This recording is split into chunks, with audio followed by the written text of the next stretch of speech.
პარტია თავისუფალი საქართველოს წარმომადგენელი მერაბ ღოღობერიძე სოციალური სასადილოების კვების რაციონით უკმაყოფილოა. იგი აცხადებს, რომ ერთ სულზე გამოყოფილი 2 ლარიდან საკვების შეძენას მხოლოდ 70 თეთრი ხმარდება. დარჩენილი თანხა კი ახლად შექმნილი IP-ის თანამშრომლების ანაზღაურებისთვის იხარჯება, რომლებიც პროგრამის ბენეფიციარების მომსახურებისთვის აიყვანეს. მერაბ ღოღობერიძე აცხადებს, რომ მოქალაქეებისთვის გამოყოფილი 70 თეთრით შეძენილ პროდუქტებს დაბალი კვებითი ღირებულება აქვს და ბენეფიციარების ჯანმრთელობის შესანარჩუნებლად საკმარისი არ არის. IP ბათუმის მუნიციპალიტეტის უფასო სასადილოს ხელმძღვანელი ღოღობერიძის განცხადებას აბსურდულს უწოდებს და ამბობს, რომ თანამშრომლობის ხელფასს მხოლოდ 20 თეთრი ხმარდება, საკვები პროდუქციის შესაძენად კი 1 ლარი და 10 თეთრი იხარჯება. დანარჩენი თანხა კომუნალურ გადასახადებს ხმარდება.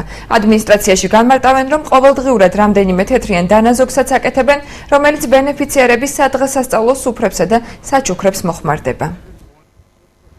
ჩვენი არაერთი რეკომენდაციისა, რომ რაციონი გაახლებული იყო და აი იმისათვის შეიქმნა კონკრეტულად ეს შესაბამისი IP, არავითარი სიახლე არ შეცვლილა, პირიქით არის გაუარესებული, მხოლოდ პირველში შემიძლია გითხრათ, რომ დამატებულია მხოლოდ 25 თანამშრომელი ახალი თანამშრომელი, იმიტომ შეიქმნა ეს, რომ უნდა გახარჯული იყო ეს 2 ლარი და საკრებულო ვალდებულია კიდევ ერთხელ გადახედოს ამ რაციონს და შესაბამისად დაამატოს, გაახლოს ეს ჩამონათვალი. ლარი და 10 დაგვიზდა შესყიდვები, ხელშეკრულებები გავაფორმეთ.